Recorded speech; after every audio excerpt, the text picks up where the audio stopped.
So if you find yourself still needing a last-minute gift, how about considering a classic? Rahel checks them out. It's new again as some retro toys make their way onto this year's holiday wish list. Ali Marjeski is a senior editor with the Toy Insider and is here now with a look at some new versions of old classics. Ali, good to see you. You too. All right, so let's see. Let's start here with the old that are making a comeback. Yeah, so this is a familiar face. This is Teddy Ruxpin. He's back. He was from the 80s. He used to read along with a cassette tape. But now this bear, he's going to hook up to your iPad via Bluetooth. He also has stories built in, but he's going to read along with kids, and it'll flip through the iPad story as well. So if you just squeeze his paw there,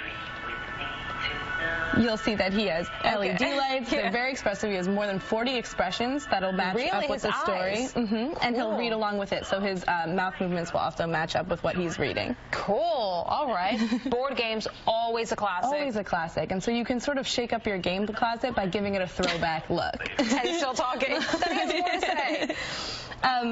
So you're going to get all of your favorite games like Life, Aggravation, Guess Who, Yahtzee, and it'll those just going to have that retro packaging. They're going to have the retro look to them, the old school game vibe. And not quite board games, but by Twister for a holiday party, so that's a good one too. Etch-a-Sketch. Etch-a-Sketch. Another one. It's another classic. Yeah. You draw, you shake it, you start over again, right? This is Etch-a-Sketch Freestyle from Spin Master, and if you want to go ahead and draw on that screen, it's going to come up as a rainbow. Oh, cool. So it's got the stylus you can use. It's also got the stamps that you can do clouds and crowns and things like that as well. But if you shake this, will it still clear the screen? Still clears the screen. And then we have some favorite arcade game classics here as well. So these are handheld versions from the Bridge Direct. So you're gonna, they're all gonna have the same gameplay and noises to them. You have the joystick, as usual, Space Invaders, Frogger, all of your favorites, but now they're handheld, so kids can play them on the go. Very cool. Now, if George had this Frogger on that episode of Seinfeld, that would have made his life a lot easier. Yes. Okay. Rubik's Cube. I've never been able to do one. So this is a little bit of a different version of Rubik's Cube. This is Rubik's Flip, so it's going to turn a Rubik's Cube into a strategy game.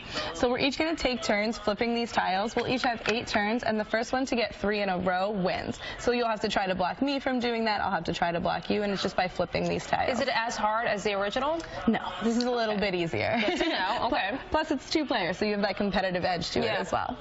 And then Latch Kits, Craft Kits are great because they're just really simple and easy to use. You just hook, loop, and pull through. It comes with all of the pre-cut yarn that you need, the hook as well as a pattern. And so it has the picture on there so you know what colors to use. And then so you would use this to create something like that? That's beautiful. So this is the unicorn kit. There's also a rainbow kit, and then kids can, it's got a loop on it so that kids can hang it up. That's awesome. As a display. All right, so lots of good options here, whether you want to go old or whether you want to try something a little bit new. Thanks, Ali. Thank you. We'll be right back.